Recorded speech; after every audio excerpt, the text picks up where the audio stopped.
இப்போ அந்த அக்யூஸ்டுல உள்ள ரிமாண்ட் கூட்டிட்டு போறாங்க.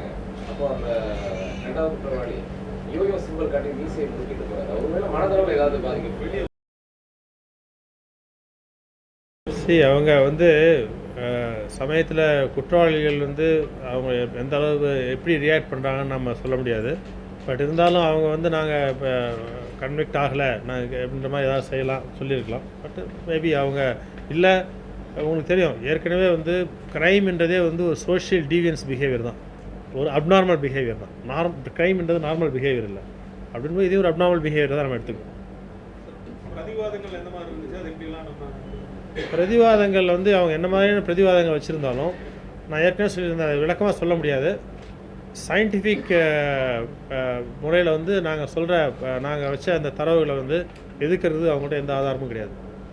அது வந்து 100% இன்டிஸ்பியூட்டபிள் எவிடன்ஸ் தான் வந்து நாங்கள் வச்சுருந்தோம். டிஎன்ஏ டெஸ்ட் வச்சுருந்தோம், அதுவே மேட்ச் ஆயிருந்தது, அதெல்லாம் ஒன்றும் சொல்ல முடியாது.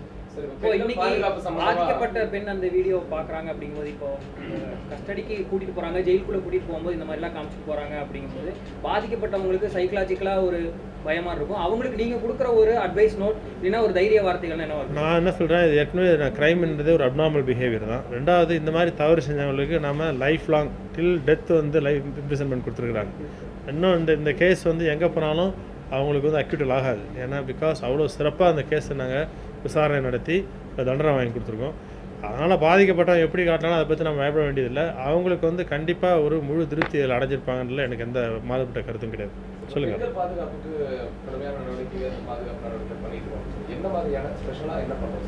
இங்கே பெண்கள் பாதுகாப்பு பொறுத்த வரைக்கும் நம்ம கோயம்புத்தூர் சிட்டியில் வந்து நிறையா வந்து கல்லூரிகள் இருக்குது, நிறையா மாணவிகள் இருக்காங்க.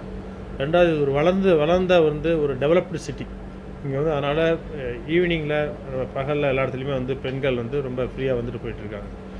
அதே மாதிரி எப்பயுமே வந்து ஒரு டெவலப்டு பிளேஸில் தான் வந்து நிறையா க்ரைம் நடக்கும். அதனால் க்ரைம் வந்து இங்கே ஃபோக்கஸ் அதிகமாக இருக்கிறதுக்கான வாய்ப்பு இருக்குது. அப்படிங்கிறத தெரிஞ்சுக்கிட்டு நாங்கள் வந்து 58 டூ வீலர் பெட்ரோல் போட்டிருக்கோம் சிட்டியில் மட்டும். டூ வீலர் பெட்ரோல் மட்டும் 58 போட்டிருக்கோம். அண்ட் 20 வந்து 4 வீலர் பெட்ரோல் போட்டிருக்கோம். இந்த 4 வீலர் பெட்ரோல், 2 வீலர் பெட்ரோல் வந்து ஒவ்வொருத்தருக்கும் ஸ்பெசிஃபிக்காக இடங்களை கொடுத்துருக்கோம். இந்த ஹாட்ஸ்பாட்ஸ் ஐடென்டிஃபை பண்ணியிருக்கோம். எந்த இடத்துல குற்றம் அதிகமாக நடக்குதுன்றது லாஸ்ட்டு 10 வருஷத்து டேட்டா அனலைஸ் பண்ணி எந்த இடத்துல எந்த நேரத்தில் குற்றம் நடக்குது அப்படின்னு சொல்லி பார்த்து அந்த இடத்த கவர் பண்ணுற மாதிரி இந்த பெட்ரோல் வண்டிலாம் மூவ் பண்ணிகிட்ருக்காங்க. இது போக இதில் வந்து இது யூனிஃபார்ம்டு காம்போனண்ட்டு.